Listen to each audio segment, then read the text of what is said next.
You ever notice how people smile the widest while their hands stay the dirtiest? How cruelty doesn't always shout. It whispers, hides behind politeness, hides behind good intentions. Everyone claps, everyone pretends, everyone says they're innocent. Funny thing is, nothing stays hidden forever. Not the looks, not the lies, not the quiet harm done when no one was watching. You were told to stay silent, to endure, to be the bigger person, like that erased the damage. But there's a balance to the world, and it never forgets. While they were busy disguising their cruelty, something far greater was watching, counting, waiting. Justice doesn't rush. It smiles back, lets people think they've won, and then shows up when they least expect it. Hidden cruelty behind fake kindness is the oldest trick in the room. It's the smile that lingers a second too long, the compliment that cuts just a little deeper than it should. People don't always come at you with fists raised. Most of the time they come offering a handshake. Soft voices, gentle words, concern painted so carefully it almost deserves applause. Almost. Because underneath that polish is something rotten, something patient, something that enjoys pretending it's harmless. Cruelty learned a long time ago that it doesn't survive when it looks like cruelty. So it learned how to dress up, how to blend in, how to look respectable. You were told to trust appearances, to believe tone over intent. You were taught that if someone sounds kind, they must be kind. That if they say the right words, their actions don't matter as much. Funny how that works. Fake kindness doesn't scream, it reassures. It tells you you're safe while slowly moving the walls closer. It gives advice that weakens you, help that humiliates you, jokes that leave scars but get laughed off because they didn't mean it like that. And when you flinch, suddenly you're the problem. Too sensitive, too dramatic, too much. That's the beauty of hidden cruelty. It makes the victim question their own reality. You start replaying conversations in your head, wondering if you imagined the disrespect, if you misunderstood the intention. Meanwhile, the person smiling at you is fully aware of what they're doing. They're counting on your doubt. They're counting on your good nature to keep you quiet. They thrive in that space where harm can be denied and accountability slips through the cracks. Some people don't want to destroy you loudly. They want to drain you slowly. They want to sit close, act supportive, and take small pieces at a time. Confidence here, peace there. A little self-worth gone before you even notice it's missing. They clap when you succeed but hope you fail. They pray for you publicly and envy you privately. They ask how you're doing not because they care, but because information is useful. And when you're at your lowest, that's when the masks slip just enough, not fully, never fully, just enough to remind you who's really in control, or who thinks they are. Hidden cruelty loves plausible deniability. It loves clean hands and dirty intentions. It loves watching you suffer while appearing innocent, even helpful, even righteous. It's not chaos they want, it's comfort at your expense. The world applauds kindness, so they learn to perform it. They memorized the script. They studied empathy like a language they don't actually speak.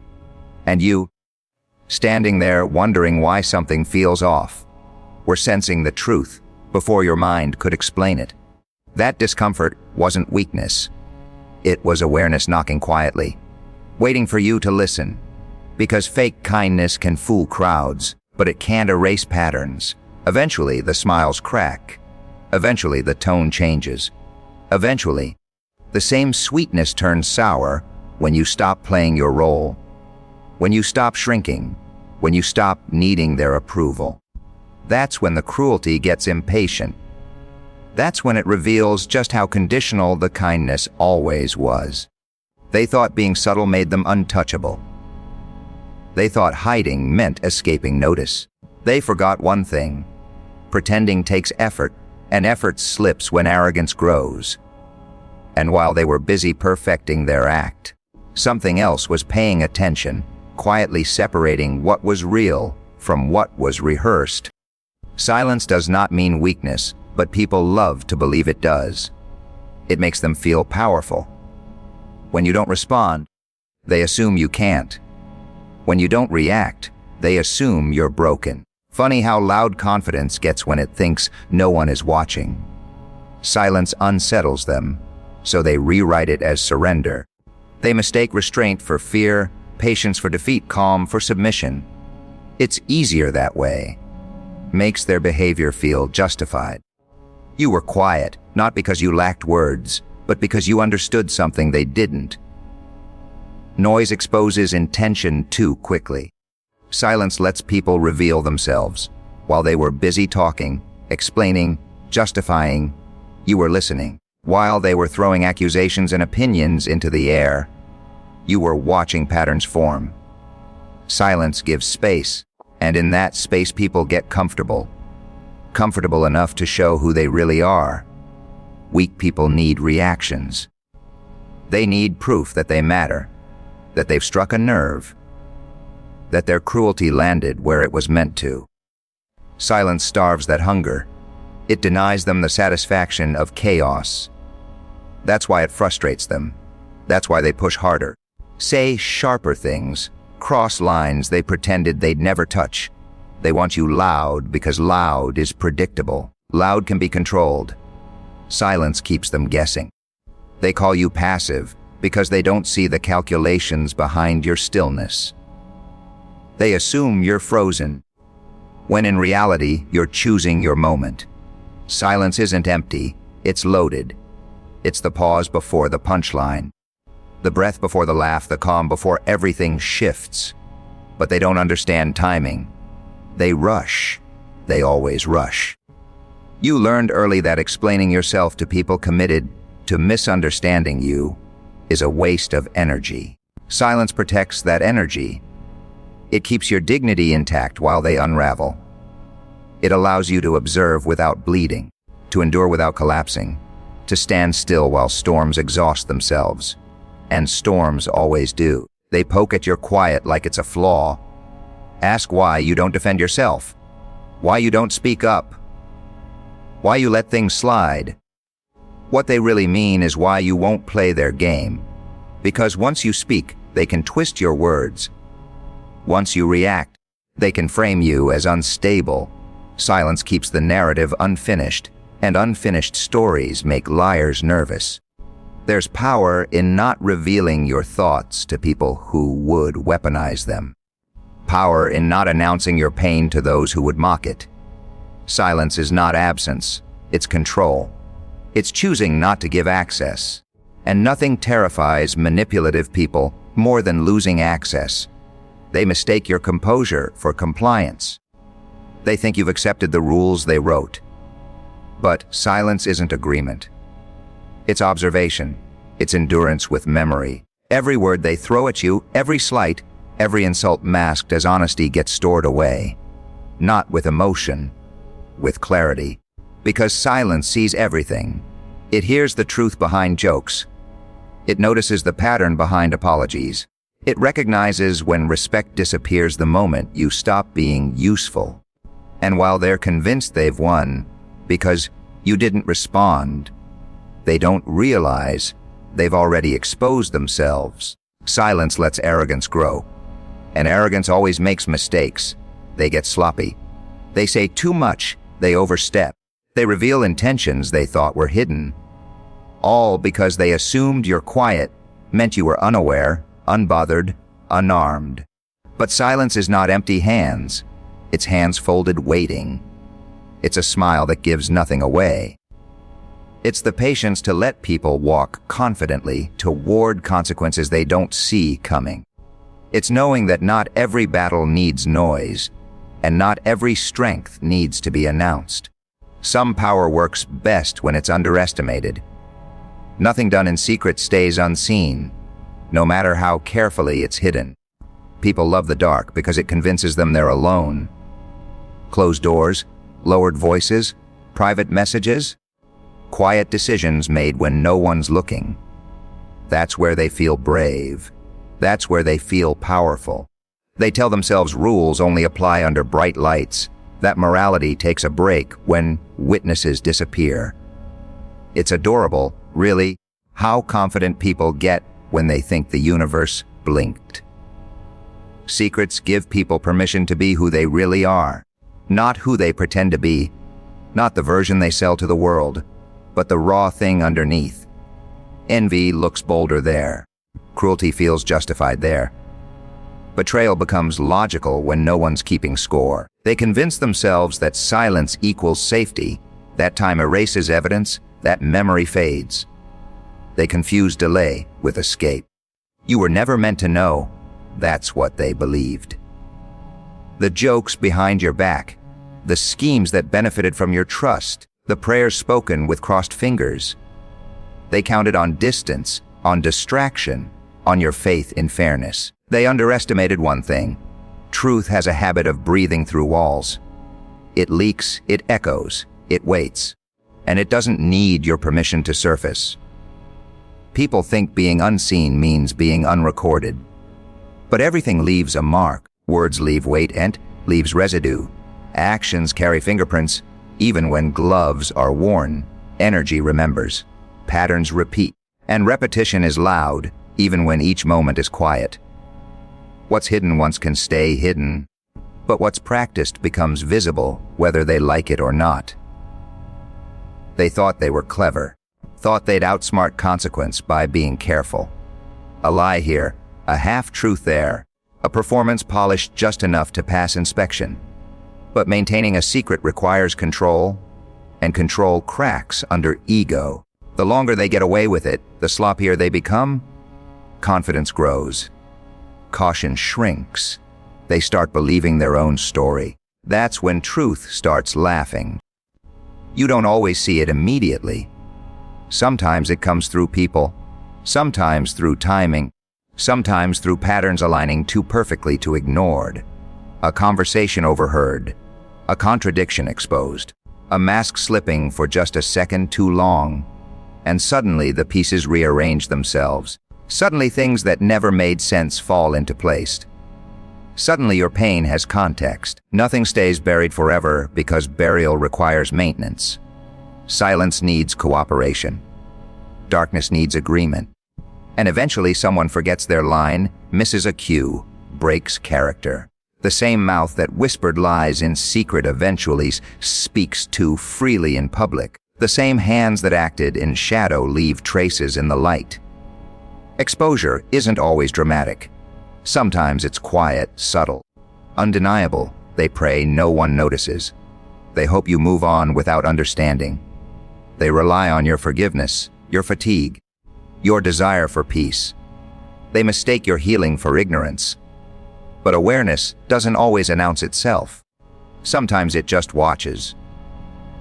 Sometimes it waits for the right moment to connect dots they thought were scattered forever. What was done in secret doesn't disappear, it matures. It grows roots, it shapes behavior, it influences decisions. And one day, without warning, it steps into the open like it belongs there. Because in a way it does. Truth doesn't rush. It doesn't need urgency. It has time on its side. They forget that observation doesn't require confrontation. That justice doesn't need witnesses to begin its work. That what's unseen by humans is never truly unseen. While they were busy hiding, something else was paying attention, quietly noting intent, motive, repetition. And while they laughed in private, convinced they were safe, the weight of their own actions was stacking up behind them, waiting for the moment when hiding no longer felt possible, when silence no longer protected them, when the very secrecy they depended on became the thing that exposed them, because nothing done in secret stays unseen, and eventually even the shadows get tired of holding someone else's truth time, exposes true intentions because pretending is exhausting. Anyone can act right for a moment, play the role, say the lines, wear the smile. But time is greedy. It keeps asking for consistency. And consistency is where people fail. The longer the clock ticks, the harder it becomes to keep the mask glued on straight. Little cracks start showing, tone changes, patience thins, the act slips, not all at once, but enough for anyone paying attention to notice. At first, intentions hide behind excitement. People are generous when they want something, kind when there's something to gain, supportive when it makes them look good. In the beginning, everyone is on their best behavior, promises flow easily, loyalty sounds convincing, respect feels real. Time doesn't rush to judge that. Time just watches. It watches what happens when the novelty fades, when rewards slow down, when effort is no longer convenient. That's when truth starts getting uncomfortable. Real intentions don't like waiting. They get irritated when outcomes don't arrive on schedule. They reveal themselves through impatience, through pressure, through subtle resentment. The same people who once cheered quietly begin to compete. The ones who offered help start keeping score. The ones who claimed they cared suddenly disappear when caring costs something. Time creates friction, and friction reveals motive. You see who stays when there's nothing to gain, who listens when you have nothing to offer, who respects boundaries when no one is watching. Intentions don't show up in speeches, they show up in patterns. And patterns only form when enough time has passed to make excuses impossible. People think they can outsmart time by being careful, by switching tactics, by adjusting the mask depending on the situation. But time has patience they don't. It doesn't argue. It doesn't accuse. It just waits until the performance gets sloppy. Because it always does. Nobody can pretend forever without forgetting who they're pretending to be. You noticed it slowly. The shift in energy. The support that became conditional. The kindness that expired the moment you stopped being useful. At first, you questioned yourself, gave them the benefit of the doubt. Time encourages doubt before clarity. It stretches situations just long enough for you to see repetition instead of coincidence. True intentions leak through stress, through power, through disappointment. Give someone time, and they'll show you how they treat people who can't help them. Give them authority and watch how respect turns into control.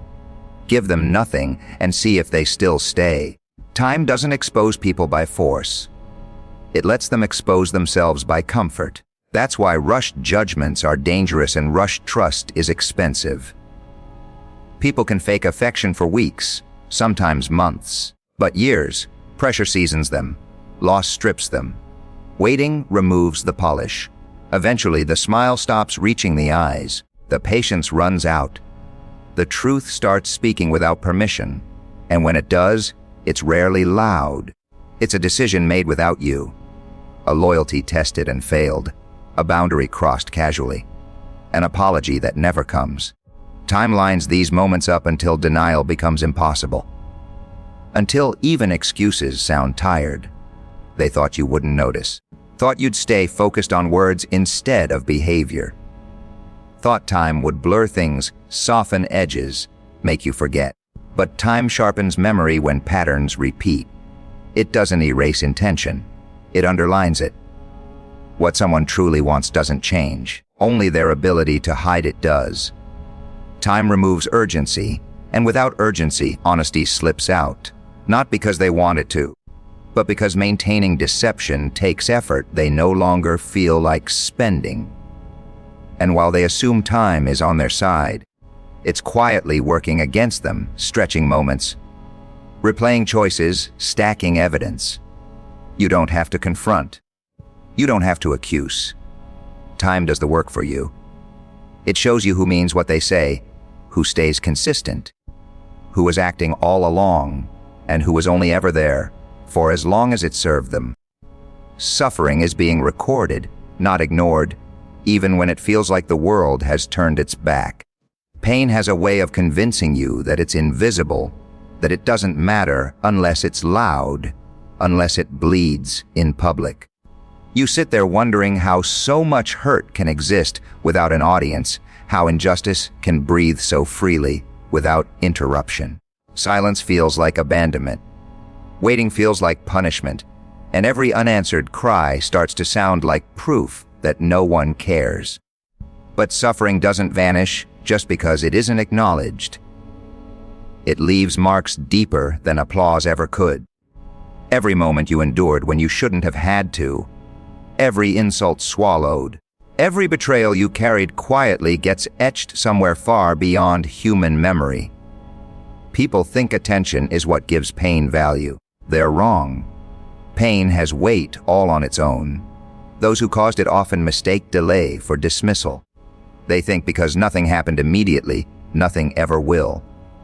They laugh, they sleep well, they move on easily. They assume the universe is as careless as they are. They assume that if consequences don't arrive on schedule, they've escaped them entirely.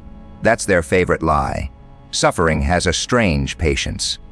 It doesn't demand revenge. It doesn't rush for validation. It simply exists, accumulating meaning. While others are busy explaining themselves, justifying harm, rewriting stories to make themselves feel clean, suffering is quietly logging facts, not opinions, not excuses, facts. Every tear you wiped away in private counted. Every night you questioned your worth counted. Every time you chose not to become cruel in response to cruelty counted. People underestimate restraint. They don't realize how much strength it takes to endure without turning bitter, how much control it takes to stay silent when screaming would feel easier. They saw your pain and dismissed it because it inconvenienced them. Or worse, they never looked closely enough to see it at all. Indifference can hurt just as much as malice. But ignorance doesn't erase impact. Damage doesn't need witnesses to be real. Suffering is not passive. It shapes perspective. It sharpens awareness. It teaches you how easily people justify harm when it benefits them. It shows you who stays, who fades, who only cared when things were easy. Every experience becomes data. Every wound becomes evidence. And while you were breaking quietly, something else was paying attention. Something that doesn't need explanations or public opinion. Something that doesn't confuse charm with character or confidence with innocence. Suffering speaks a language that can't be faked, and it's always understood by the right ears. People love to say pain makes you stronger, but that's not the point. Pain makes you seen, even when it feels unseen. It creates a record that can't be erased by apologies or time or distraction. Those who inflicted it don't get to decide when it stops mattering. They don't get to declare the past irrelevant just because it's inconvenient now. They move forward thinking they left nothing behind. But suffering follows patterns. It echoes through timing, through encounters, through moments that feel too precise to be random. Accountability doesn't always look like confrontation. Sometimes it looks like exposure. Sometimes it looks like reversal. Sometimes it looks like watching people face versions of what they once dismissed. You weren't forgotten. You were documented. Every imbalance noted. Every injustice weighed. Suffering doesn't need to announce itself because it doesn't need approval. It doesn't beg to be believed. It waits until the scales are full. And while the world kept moving, pretending nothing was wrong, pretending your endurance was endless, your suffering was being counted in ways you couldn't see. Not as weakness, not as failure, but as truth. And truth has a way of resurfacing when people least expect it, when excuses run out, when the noise fades, and all that's left is what actually happened, and who chose to cause it, and who chose to survive it. Justice arrives when arrogance peaks because arrogance is loud, careless, and blind. It grows when people believe they're untouchable. When nothing stopped them last time. When consequences were delayed just long enough for confidence to turn into entitlement. That's when they stop checking themselves. That's when they start believing their own lies. They don't just think they're right anymore. They think they're above being questioned. At first, arrogance whispers. It tests limits. It bends rules slightly just to see what happens. When nothing happens, it smiles. Then, it pushes harder. Respect turns into control. Confidence turns into mockery. Power turns into cruelty wrapped in justification. They stop hiding because hiding feels unnecessary. Why bother being careful when you think you've already won? Arrogance loves applause, even if it's imagined. It feeds on silence, on fear, on people choosing peace over confrontation. Every unchecked action becomes proof in their mind that they're smarter than everyone else, that they cracked some invisible code. That morality is optional if you're clever enough. They confuse luck with superiority and patience with permission. And the higher arrogance climbs, the sloppier it gets. It starts showing up in tone, in body language, in the way they dismiss others without realizing who's watching. Arrogance makes people forget history. It convinces them the past is dead and the future is guaranteed. They stop noticing patterns because they assume they're the exception. Justice doesn't interrupt early. It waits. It allows arrogance to fully reveal itself. Because half-exposed truth can be denied. But arrogance at its peak leaves no room for excuses. When someone believes they're untouchable, they stop pretending to be good. They stop pretending to be fair. They show exactly who they are, openly, confidently, proudly. That's the moment everything is recorded clearly. Not filtered, not confused, not misinterpreted. The moment arrogance says too much, does too much, takes one step too far, because it assumes there's no edge left to fall from. Arrogance doesn't watch its footing. It assumes the ground will always hold. People think justice is emotional, angry, reactive. It's not. It's patient. It waits for maximum clarity, maximum contrast, maximum exposure. Justice lets arrogance stack evidence against itself. Every boast, every careless decision, every moment of unnecessary cruelty becomes part of the weight they eventually can't carry. You've seen it happen, the shift. The way they start laughing louder, taking risks they never would have taken before, speaking recklessly, trusting the wrong people, underestimating the quiet ones. Arrogance dulls instinct. It convinces people they don't need it anymore. And when arrogance peaks, denial collapses, because there's nothing left to hide behind. No misunderstanding to blame. No mask to adjust. The fall doesn't come because someone pushed them. It comes because they leaned too far forward, convinced gravity had rules for everyone else. Justice doesn't rush in with chaos. Sometimes it arrives through timing, through exposure, through reversal, through watching someone face consequences built entirely from their own choices. Arrogance expects drama. Justice prefers precision. That's why the weight feels unbearable, why it looks unfair from the outside. Because justice isn't interested in speed. It's interested in certainty. It waits until arrogance has nowhere left to point the finger, but inward. They thought they were winning because nothing stopped them. They thought silence meant approval. They thought survival meant surrender. They didn't realize the space they were given wasn't mercy. It was rope. Justice arrives when arrogance peaks, because that's the only moment when the truth is undeniable. When even the arrogant can't pretend they didn't know. When the fall teaches what warnings never could. When the same confidence that once protected them becomes the reason there's nowhere left to hide and no one left to blame.